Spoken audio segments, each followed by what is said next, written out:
Hi, I'm Shana Meyerson with YOGAthletica in Los Angeles, California, here today with Coleman Hughes, a unique and uniquely unapologetic voice in the world of identity politics. Most famous for his arguments for a colorblind America, Coleman has been thrust to the intellectual front lines of the war of intersectionality and the strange and disturbing anti-Semitic alliances that have formed in the wake of Hamas's terrorist massacre and atrocities in Israel on 10/7. With his characteristically calm, composed, and civil demeanor, and a definitely rational view of the moral implications surrounding the anti-Semitism that has gripped the globe in the past 11 months, Coleman has proven himself to be a priceless and deeply appreciated ally to the Jewish people. Honestly, in a parallel insane universe, the Black-Jewish alliance should be the most natural of intersectional confluences, as we have so many shared causes and experiences. So I want to thank you, Coleman, for your allyship, but I also don't want to have to, because common decency and morality should honestly be the default. And it hurts both my head and my heart in this woke age of light and love that the denunciation of anti-Semitism today is anything but a foregone conclusion.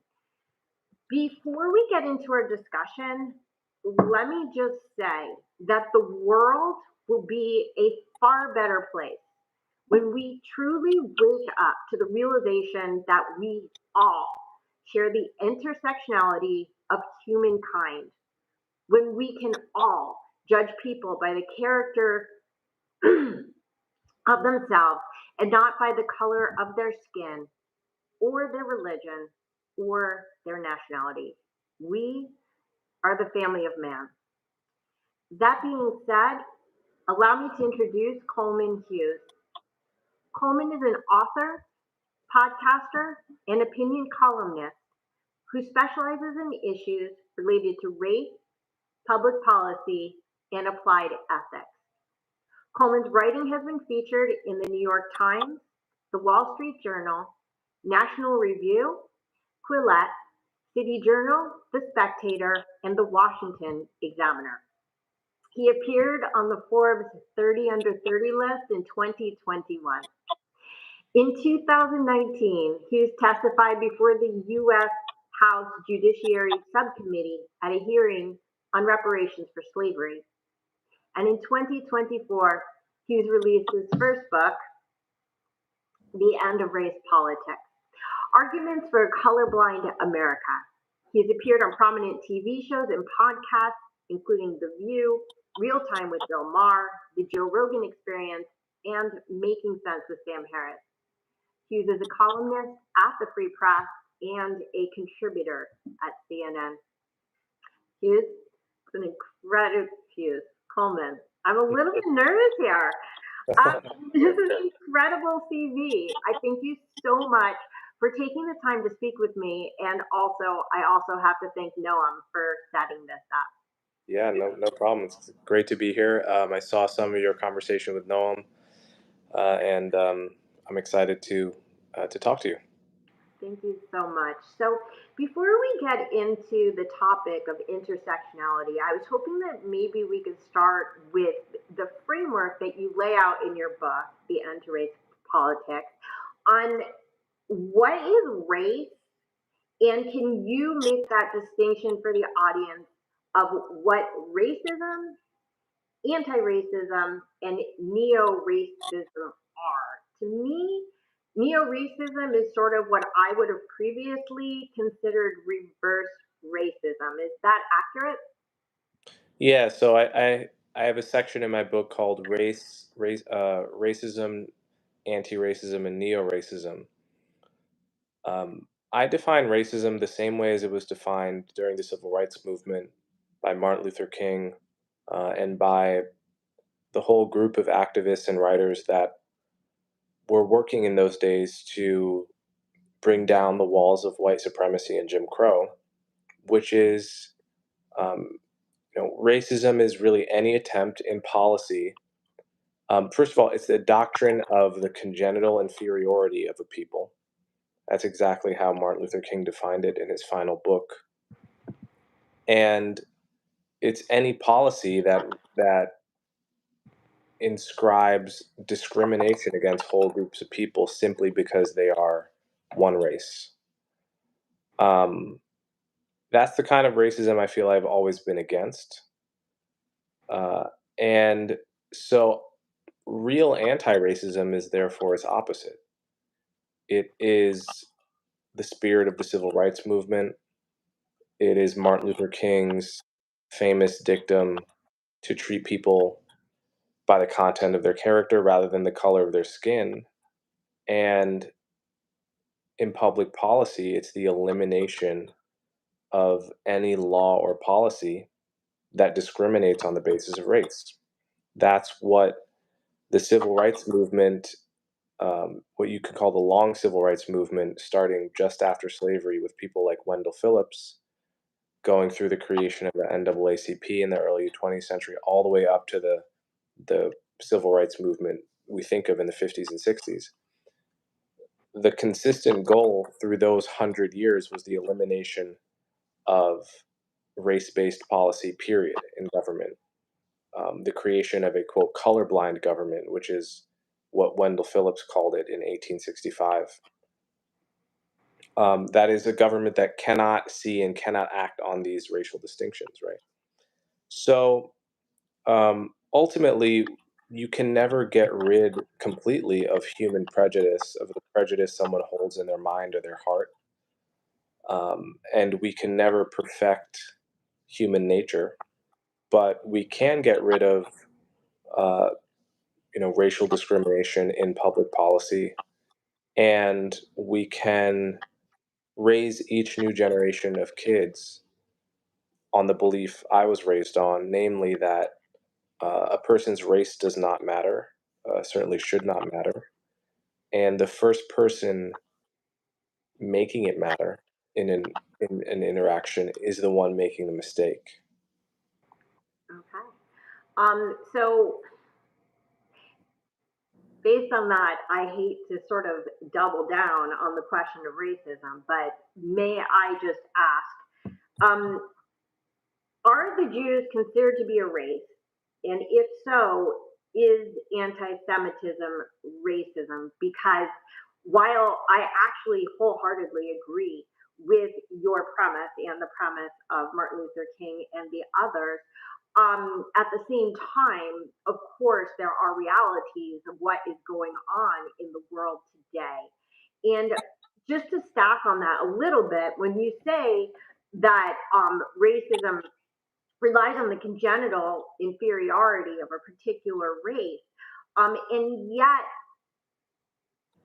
a lot of anti-Semitism is rooted in this trope that Jews control the world, which would be, I guess, the opposite of congenital inferiority. Um, how how does this unique nature of anti-Semitism versus general racism actually unfold?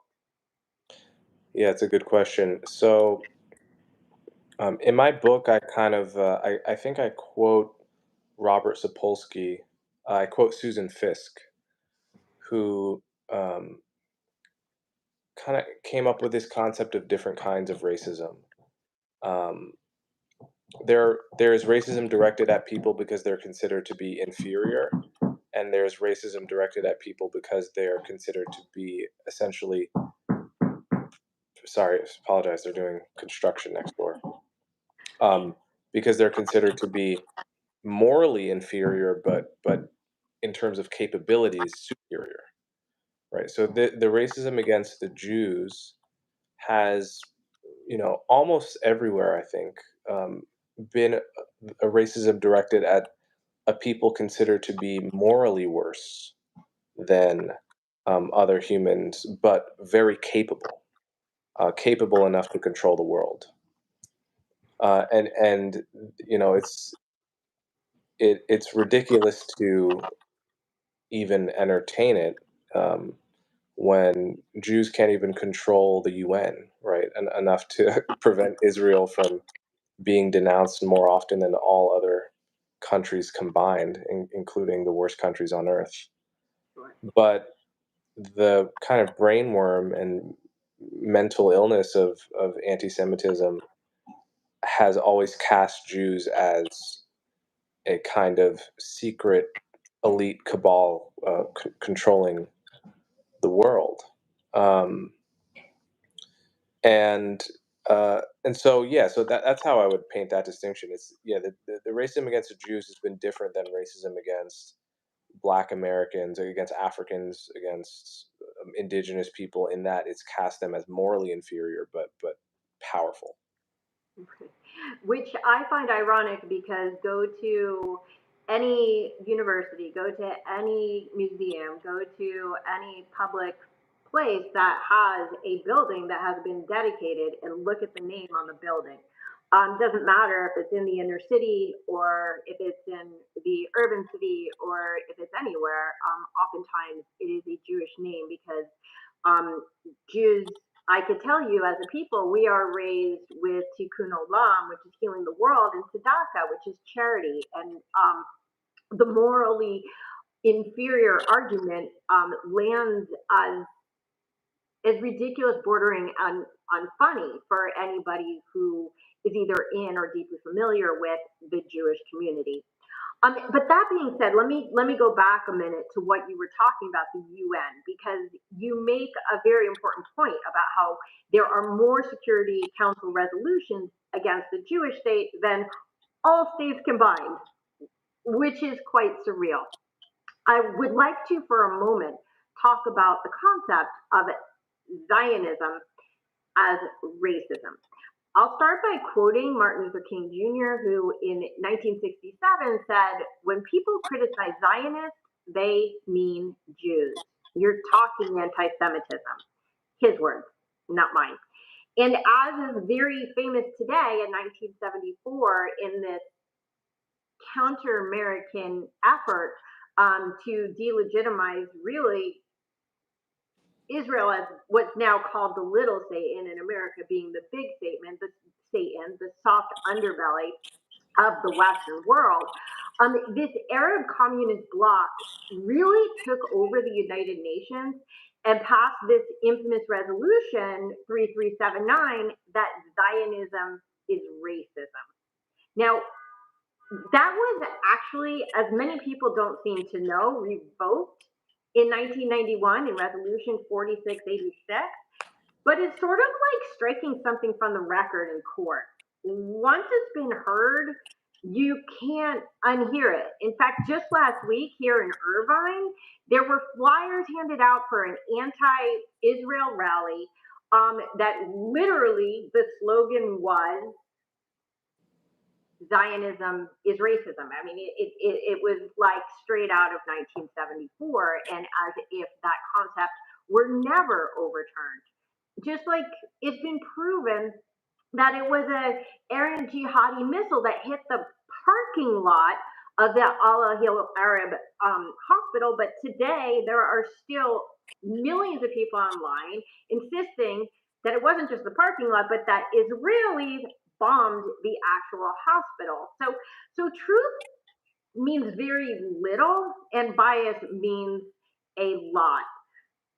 Still, when we go back to the concept of the United Nations and how stacked the deck has been against the state of Israel, it really points to the moral illegitimacy of the body itself as it exists today. So let me just say, I know, and even the United Nations knows, that Zionism is not racism. But is anti Zionism racism? Yeah, it's an interesting question. I always try to assume the best of people, and so I know lots of people who would probably call themselves anti-Zionists, and the best, um, the most charitable interpretation of them as people is not that they're racist against Jews wholesale, but rather that they genuinely believe that Israel is a settler colonialist project of Europeans oppressing natives. Now, that narrative is wrong for about 10 different reasons, but a lot of them are deeply uneducated about the history of Zionism, about the history of the Jewish refugees who um, really had no choice but to come to what was British Mandate Palestine when the world closed its doors on the eve of the Holocaust, um, and and have been taken in by propaganda that denies the historical connection of Jews to that land in the first place. So the charitable version is people really don't know that much and um, are opposing something that they think is an evil, akin to what Christopher Columbus did to the natives in America, or whatever. Right. So that doesn't require anti-Semitism necessarily to get you to that point of view. However, there are a lot of people who know everything they need to know, and for whom the focus on Israel does stem from anti-Semitism. Um, when it comes to Zionism broadly, what I find interesting is that the word Zionist needs to exist at all, right? Because before before 1948, I know exactly what Zionist means as a history, as a student of history. A Zionist refers to anyone before 1948 who sought to establish a homeland for the Jewish people in their historic homeland. Um, when the state's already founded and legitimated by the United Nations, what does it anymore mean to be a Zionist? Does it just mean, I mean, it really just means that you think Israel should continue to exist and have the right to defend itself like any other state.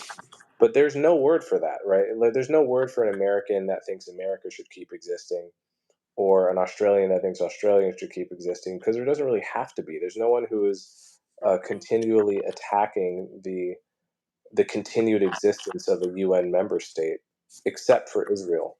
And that's what I find really bizarre about the Zionism conversation. There's no doubt that there are extraordinary double standards, or as John Spencer refers to them, triple standards when it comes to Israel and the Jews.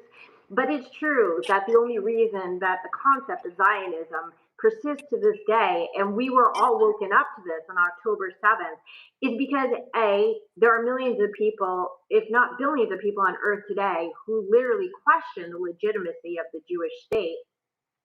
And B, what we're realizing more and more is that as Jews in the diaspora, how much it means to know that, God forbid, should World War II, Kristallnacht, like the whole thing happen again, that we have a place to go to. And so it's sort of a statement now of necessary self-preservation, I think, more than anything. And it is why we need a name. But, Pakistanis who, Pakistan was created basically the same time as Israel, do not need that. Singapore does not need that. All these newer countries, um, nobody is trying to illegitimize them the way that people constantly are trying to delegitimize the Jewish state. Right. That's exactly right. Yeah. So when it comes to nationalist movements, of course, one of the big nationalist movements that we all contend with as good and moral people is the white nationalists, right? And ironically, there is no white nationalist out there who would ever consider Jews to be white. And yet, the intersectional anti Semitic movement has ironically branded us as hyper white. And as such, we're not even really welcome to the racism conversation, even as it's being forced upon us.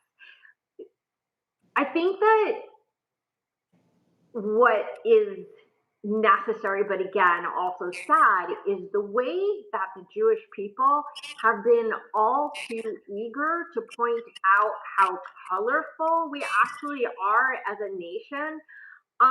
But to be honest, being white is not a crime either, right? Like, I should not have to defend my whiteness just because there are Jews who are black. Like, Right. that doesn't resolve anything about who I am or what I represent. So I'm wondering, what are the origins and the dynamics of intersectional identity politics, and more specifically, how did the Jewish people fall through this crack? Yeah, well, so intersectionality has been around since around 1990, and it's an ideology created by Kimberly Crenshaw, who in her defense, she really only meant it to apply to a very, she was really just making an observation about a specific aspect of American discrimination law where, black women, um, where you couldn't necessarily prove discrimination against black women, but you could prove it against either white women or black men. It was a very kind of, it was the kind of paper only scholars in law school ever should have read because it was so niche. Right? But what happened is the word kind of caught on and took a life of its own and came to represent a whole way of thinking about the world where everything in life becomes about how oppressed you are in virtue of your identities, your multiple identities. I, as a man, am thought to have male privilege, but I, as a person of color, am thought to suffer from discrimination. My sister, because she's both black and a woman, is thought to suffer more than I do, to suffer twice as much as I do, because she has essentially two victim identities, and multiply this all the way down the list. Um, of course, the real world actually doesn't work like this at all. I mean, just in the case of, say, black men and black women, take pretty much any metric, you'll find black women doing quite a bit better right now than black men in America. Because the world is complicated and doesn't actually obey simple, childish arithmetic about who is oppressed and who is not. Um, and obviously, the case of Jews this is another case which defies intersectional logic because, according to intersectionality, Ashkenazi Jews are European and therefore white and therefore the oppressor rather than the oppressed. Now, it's really difficult for any fair historian of the Jewish people to say that Jews are, in general, oppressors, um, and have experienced anything really other than discrimination pretty much throughout most of the history of Europe, throughout the diaspora in the Middle East, and even in America to a lesser extent, but certainly there's been discrimination here too. So I just think people that have bought into intersectionality have been steeped in it in American colleges. Um, they are they are slaves to this basic arithmetic that if you're white looking, you're an oppressor, and that's really all there is to it. I mean, there's this added fact that American Jews have been very economically successful, despite having come to America, mostly penniless, um, in many cases as functionally as refugees from Eastern European pogroms. Throughout the 20th century, and this was much to the admiration of Martin Luther King when he wrote about it, have been able to really live the American dream to a great extent. A lot of that migration was to New York, and were able to succeed. And by the 1940s, American Jews went from arriving penniless at Ellis Island to there's too many Jews now making it into the Ivy Leagues. And so, you know, one of those kind of factoids that people should know is that many Ivy League schools started the whole essay thing, the college essay, kind of as a way of weeding out Jews, because based on test scores alone, Jews were scoring too high for the kind of preferred Protestant balance of those schools. And so, in the intersectional logic, if Jews are doing well, therefore they must not have experienced any oppression, because in the mindset of intersectionality, where you are is purely a function of how you've been treated. So if there's a group that is at the top of the income spectrum, it must be that they stole that from somebody, they inherited it, or they just must not have faced any racism. They must have been the ones doing the oppressing to end up with all that wealth. Sure. And anyone at the bottom, therefore, must be the opposite. So, I mean, and this is one of the most, again, childish, unsupported views of actually how groups build wealth and build success. If you read Thomas Sowell or Amy Chua or any of the people that have done work on market dominant minorities, often you find minority groups in certain cases have faced the most oppression all over the world. By the way, this is the overseas Chinese in Malaysia, subject to all kinds of you know riots and pogroms, essentially, but Right. have managed to find a niche in the market and become very successful in certain trades, and therefore have suffered even more resentment as a result. So everything is working in the kind of illogic of the simple intersectional system to tell people that Jews are the oppressors, Jews are the oppressors. And um, and so the facts don't matter, essentially. I think that that's really what it is. I think many people have kind of predicted that intersectionality would end up at anti-Semitism. There are some people that have been saying that for years. And I think a lot of more progressive American Jews didn't see it that way until October 7th laid it bare. But the logic of it has always pointed in that direction.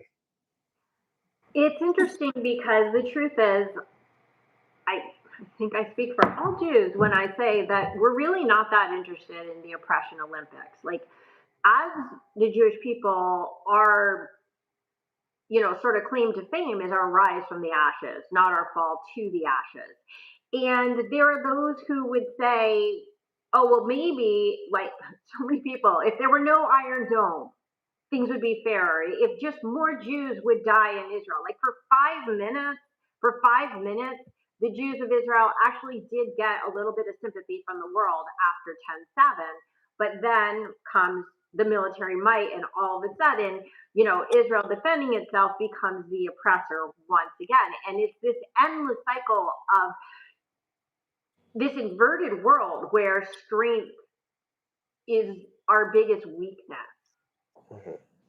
Yeah, I often think about this because so many American and European commentators that are kind of, let's say, more like center left, even like not far left, they're very sympathetic to Jews when Jews are suffering and powerless. They would be the first ones to speak honestly and reverently about the horrors of the Holocaust. They probably, you know, they probably would have been very supportive of the Zionist project in the 1940s, at least in theory. Um, and the War of Independence, where five Arab armies are arrayed against, the the David Goliath story, where a lot of Jews die, where 1% of the population of Israel died in that war.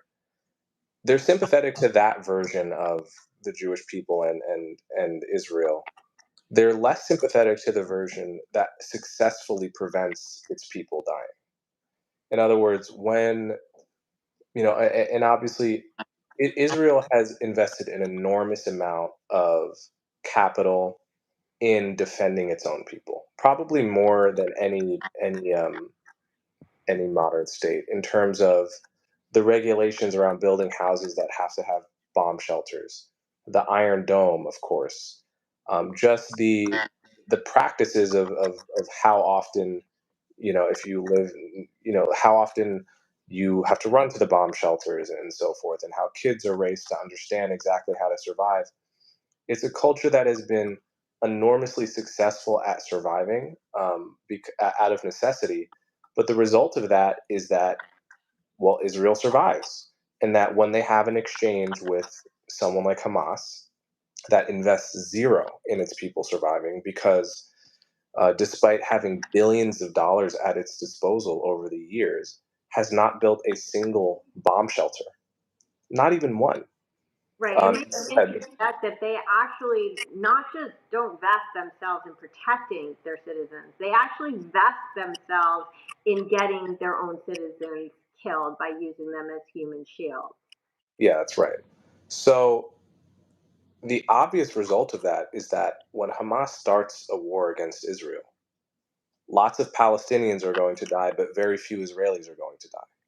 Now, the reason for that is not any particular Israeli brutality. The reason for that is that Hamas invests nothing in the care of its own people, and in fact shoots from behind their shoulders, essentially. Whereas Israel places the sanctity of life of its own citizens at the highest priority and is very successful in doing so. And the perverse result of that is those same kind of liberals that would otherwise be very sympathetic to the Jews if they were dying at higher rates suddenly have no sympathy, right? But the very act of defending yourself with Iron Dome or with bomb shelters is evidence that you are being oppressed rather than oppressing. Yeah, that's right. It's evidence that you're being oppressed. But it's also evidence that you have very successfully and admirably um, protected yourself, essentially, Right. against oppression. And I know that this is one of, I mean, I remember listening to my friend Eli Lake's podcast about Menachem Begin, and the whole kind of attitude of early Zionists was that we're no longer going like lambs to the slaughter. We will be strong. We will defend ourselves, and we're not gonna, the whole slogan of "never again" is not a slogan; it's a promise, right? What that means is, at some level, I think is a lot of Zionists have like steeled themselves, um, understanding that in becoming more powerful and more able to defend your own people, you naturally lose sympathy, right? And I think they would prefer to be powerful and survive than to be dead and have the world's sympathy, um, in and have a second set of beautiful Holocaust museums that we can all visit. And I get that attitude. I mean, that is the attitude I would want my leaders to have if I were similarly placed, right? Um, so, I mean, but I think that warps how people understand the ethics of the situation, because you don't lose the moral high ground just because you get good at protecting your people against threats. That's actually not how morality should work. And you also don't gain the high ground by being weak. In other words, because Israel and Egypt and America and Europe have successfully starved Hamas of the type of weaponry that Hezbollah has, for example. Because we've done that, that actually does not make Hamas a more moral actor, because the measure of your morality is far more your intentions than your current capabilities, right? Hitler wasn't a better person when he was weak. when he was not allowed to speak in Germany, when he was getting single-digit percent of the vote and he had no real power. He wasn't a better person then. He just didn't have power yet, right? Nor do you become a worse person when you get more power necessarily. It really matters what your intention is, and it's cliche to say at this point, but it actually is the most important thing to know about the Israel-Palestine conflict, if you know nothing else, is that if Israel wanted to commit a genocide, they could do it tomorrow, and they could have done it decades ago. They could have done it decades ago, but they don't, because they actually don't want to. Really, the vast majority of Jews in Israel want to live in peace with their neighbors. They would want nothing more than the relationship that America has with Canada. Whereas we know exactly what Hamas would do, what the enemies of Israel would do in general if they only have a chance, because they keep announcing it over and over again. Iran has been saying it for decades. It wants the destruction of Israel. Hamas wants the destruction of Israel. They behave that way the moment they get the opportunity. And so there is no symmetry between the intent on one side and the intent on the other. 100%. And I guess like the intersectionality again, like even beyond oppressor oppressed, it's so confounding to me when we think about like gays for Gaza or feminists for Philistine, both groups of whom would literally be thrown off buildings if they were to find themselves under Hamas rule, and ironically would be fully accepted into the fabric of Israeli society. So, as Rabbi David Wolpe put it, this kind of thinking it's oxymoronic, but it's also just moronic. Like, when did the supposedly smart and intelligent people of this world become such morons and stop thinking critically about the words that come out of their mouth? Yeah, it's a good question. I don't really know. I mean, well, I graduated from Columbia 4 years ago now, and I knew some of the kinds of kids, many of the kinds of kids actually, that would have gone to a Gays for Gaza protest. And these kids are not idiots in terms that an IQ test or the SAT would measure. They're perfectly smart by most of those metrics, but they've essentially bought into a kind of cult. Um, a kind of, I mean, at this point, it's big enough to be called a religion in some way. But they've so deeply bought in on faith to this idea that all the evil in the world comes from the Western European inheritance, basically. So what that means is, you know, Arabs can't be homophobic. They couldn't have a homophobia unless they had learned it from the European colonists, right? So how can gays for Gaza be a problem if the natural state of people of color all around the world is harmony and no bigotry and acceptance and tolerance? It can't be the case that a non-European people. It can't be the case that actually the most friendly societies for um, you know, LGBTQ people are actually precisely those Western European offshoot societies that you are criticizing. I mean, it's crazy. Go to San Francisco, go to Tel Aviv. Um, you know, you're going to be more accepted in Tel Aviv as a gay person than any other solitary location in the Middle East, 500 miles in any direction, and that's just a fact. Um, So, yeah, it's not a matter of them being dumb, it's a matter of them having bought into what is essentially a new religion founded on hatred of the West and a kind of childish reverence for anything non-Western. Yeah, and I think that that is really what is confounding so many people so much is how jihadi thinking has come to be construed as somehow progressive.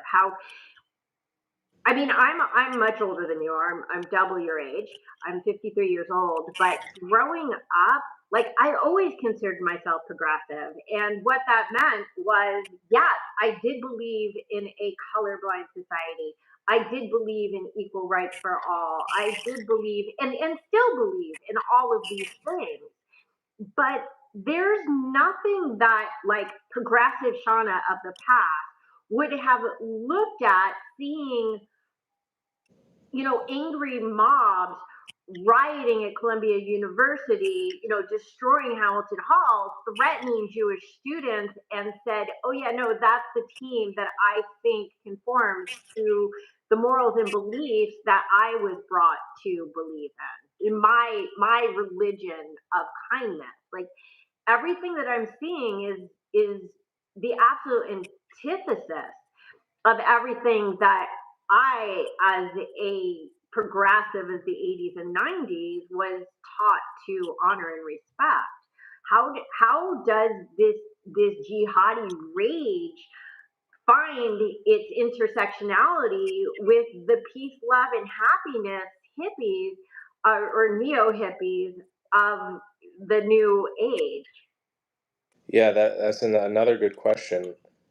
I very much identify with the ethos of the civil rights movement. Martin Luther King constantly, repeatedly talked and wrote about why it was so important to protest nonviolently, which he had, learned through Gandhi and through Bayard Rustin and others. And part of the reason was that he said you demonstrate your intent with your methods, right? If your methods are violent, people are going to understand your ultimate intentions to be violent. If your methods are peaceful, people will slowly understand that your intentions are peaceful.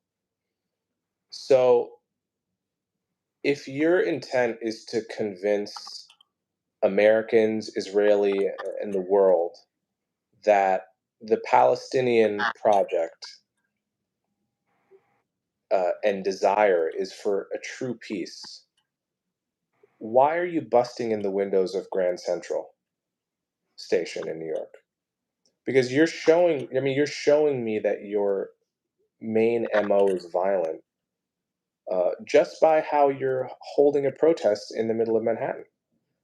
The carelessness, the absolute comfort with these small acts of violence from the people claiming to be for peace. So I mean, this is why it's so appealing to students. I mean, I think that there's a certain element of it that is just like young people enjoy violence to some degree. Like I think that's always been true, and especially if you can give people a moral reason to pursue that violence. I mean, this is part of the reason I'm always so resistant um, to efforts to kind of excuse riots. In 2020 when we had riots all over the country, people, these writers are like searching for the deep reasons why people are rioting, and I just wanted to tell them, don't you remember what it was like to be like a teenage boy, full of testosterone, full of energy? Rioting is fun. I know some people are like so out of touch with that side of themselves that they never had it or can't remember, but rioting is fun. And if you give people the green light to do it, a lot of them will do it and couch it in moral terms because it's actually fun. Sure, and this new intersectionality is really just like the newest manifestation of what we used to call political correctness, right? So we have these generations who have suppressed their angers or their frustrations or their disagreements with the general narrative because it's uncomfortable or downright false, but they suppress that and they let it go. And in this very Orwellian society that we live in, they have to accept that, not to mix metaphors, that black is white. And so I think that there's this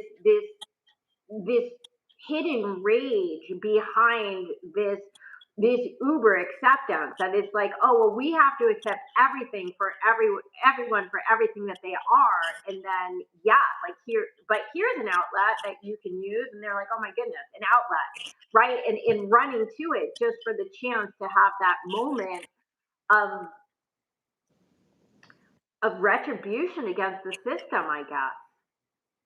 Yeah, I mean the irony is like a lot of these students are the same ones that for years have been saying words are violence. Right. So it's like if you ask someone where they're really from, that's basically violence against them. But if you destroy windows in Hamilton Hall, that's not violence or that's righteous or something like it. It's a mix of hypersensitivity to the wrong phrase, to the wrong, to anything that's 5 years out of date in terms of terminology, but a kind of lack of sensitivity to just actually violent tactics, creating like a human barrier where Zionists, by which you mean basically Jewish students, like can't come on this lawn right now.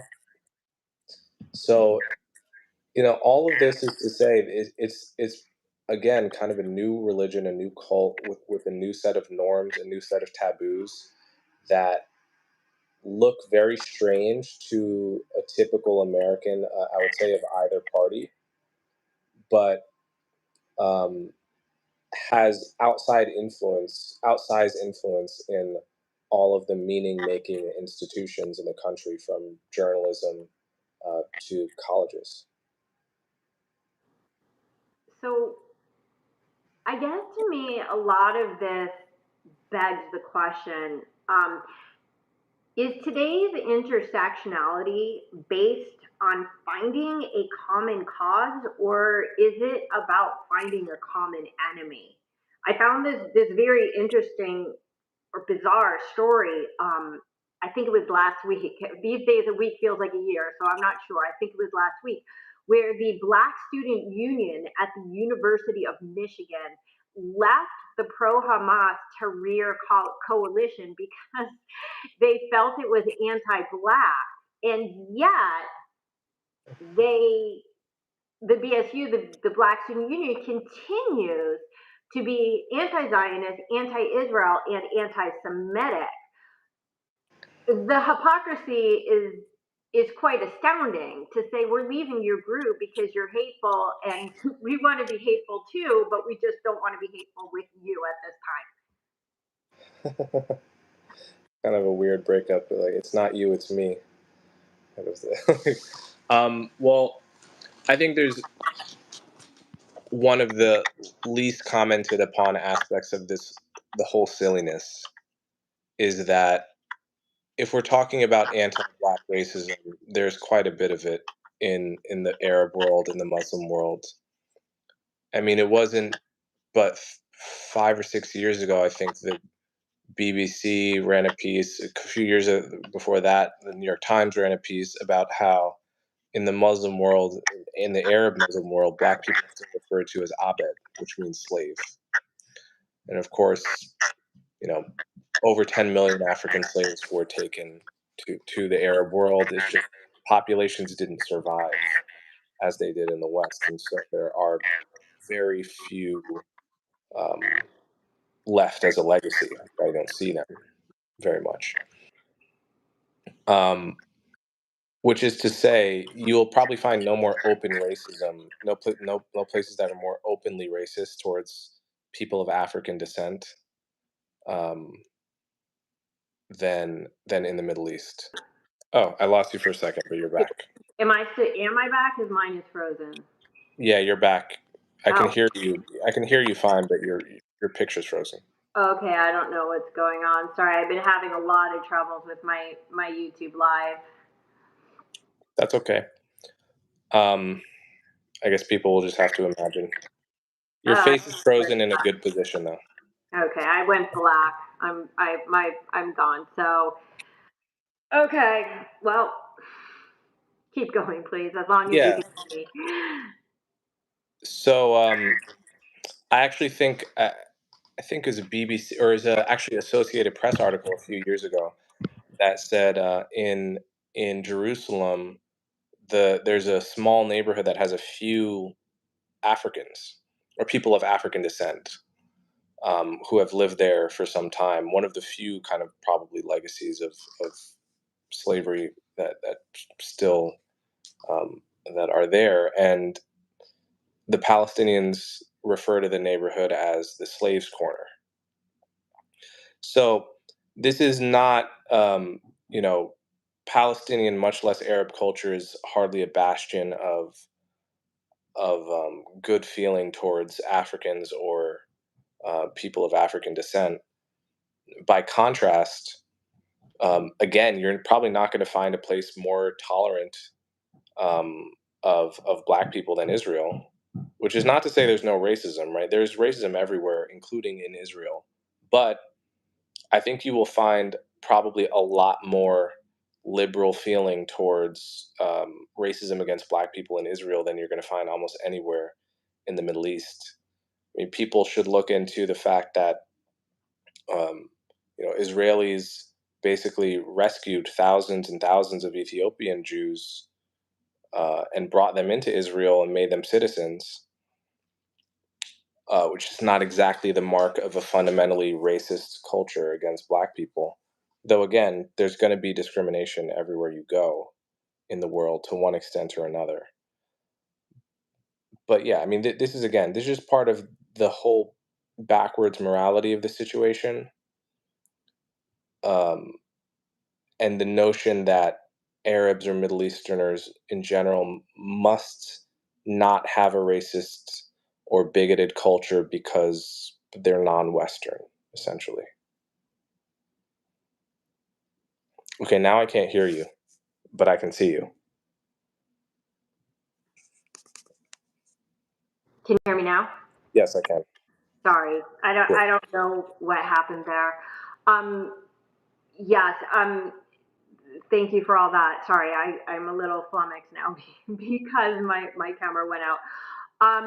So can I go back though quickly to the question of and by the way, I believe, and I could be wrong, that the airlift of Israel, of the Ethiopians to Israel to save them from an oppressor country is the only example of a nation bringing Africans in to be something other than slaves, but rather than to save them. But I do want to sort of go back to the question of is today's intersectionality based on finding a common cause or finding a common enemy? Sorry, I know my question sort of went off on a Right. tangent from that question, so sort of got lost in the shuffle.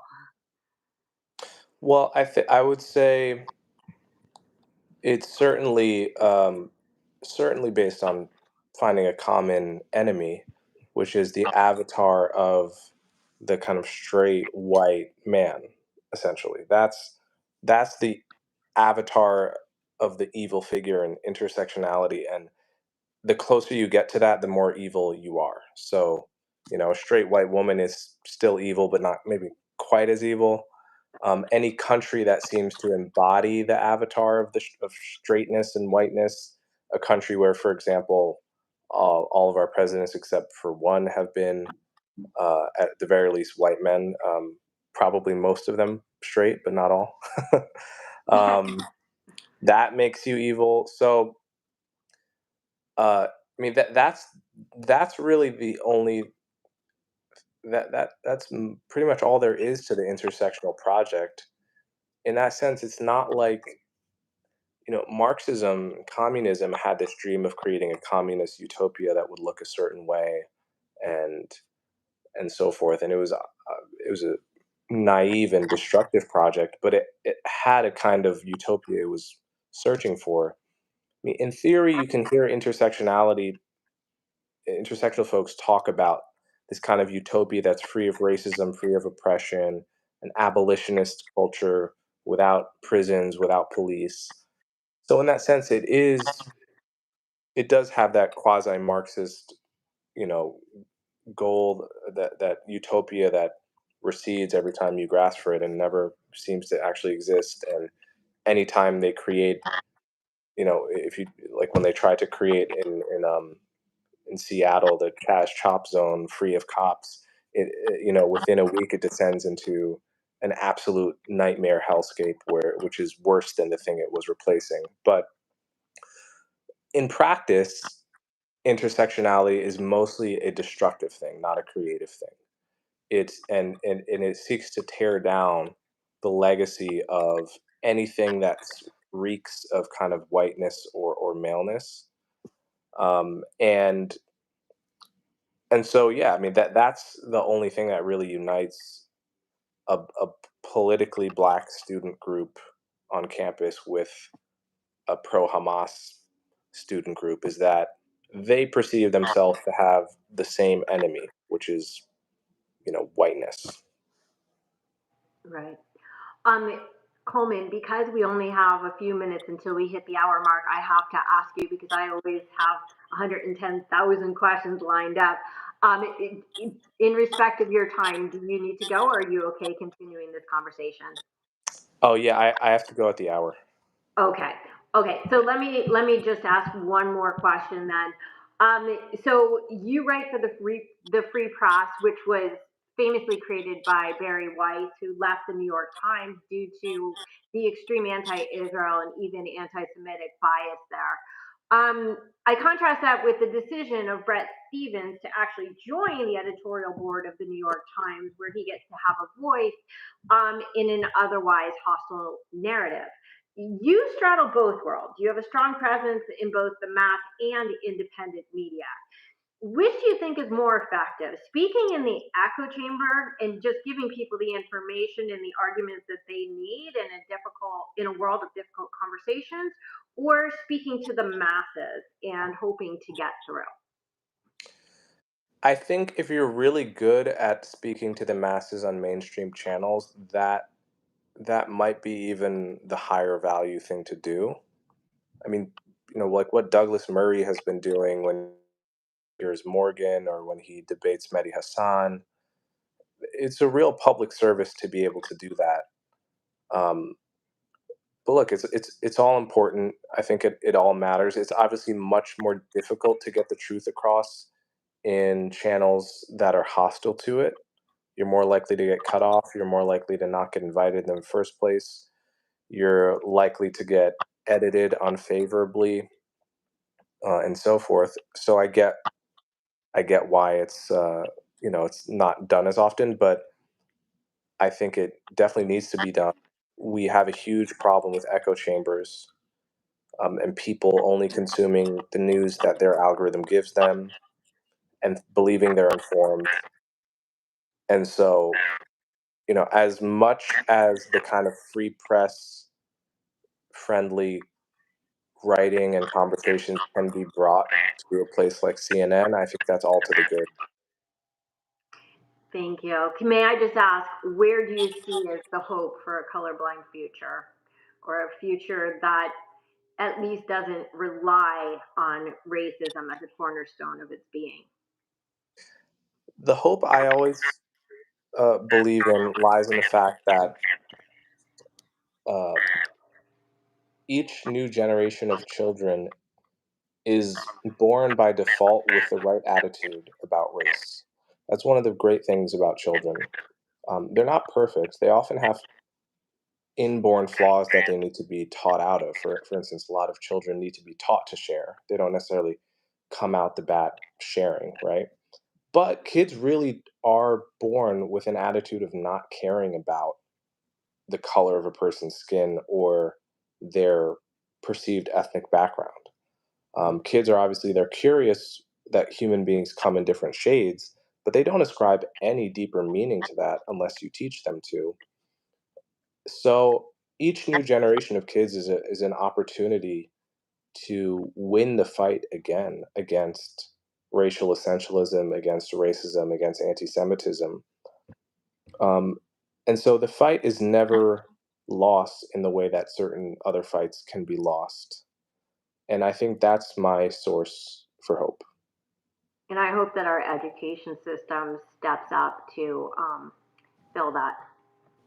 Thank you so much for your time, Coleman. This has been the greatest honor. I appreciate it, and I so look forward to hearing your future discussions on all these relevant topics. Of course. Thanks so much for having me. Have an amazing day. All right. Bye-bye.